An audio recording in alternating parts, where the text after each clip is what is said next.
بسم اللہ الرحمن الرحیم، الصلاۃ والسلام علیک یا سیدی یا رسول اللہ وعلی آلک و اصحابک یا نور اللہ، اللہم صلی علی محمد کما تحب و ترضی عنہ۔ درود شریف پڑھیں، کثرت سے پڑھیں، کوئی سا بھی مختصر صیغہ سلیکٹ کر لیں اور محنت کریں اور پھر اس کے ثمرات دیکھیں۔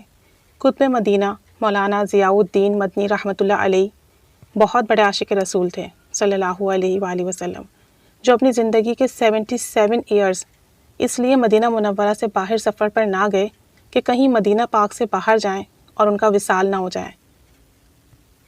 اسی وجہ سے آپ ہمیشہ مدینہ منورہ میں قیام کرتے۔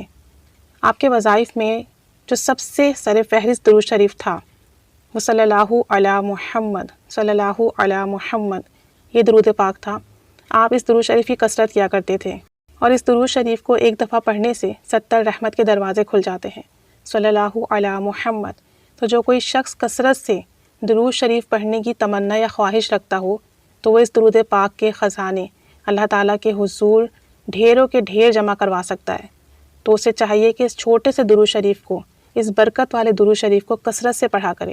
اللہ کے حضور خزانوں کے انبار لگ جائیں گے، اور ایسے خزانے ہیں درود پاک کے، یہ ایسے خزانے ہیں کہ اللہ کے حضور جمع ہو جائیں تو کبھی ضائع نہیں ہوتے۔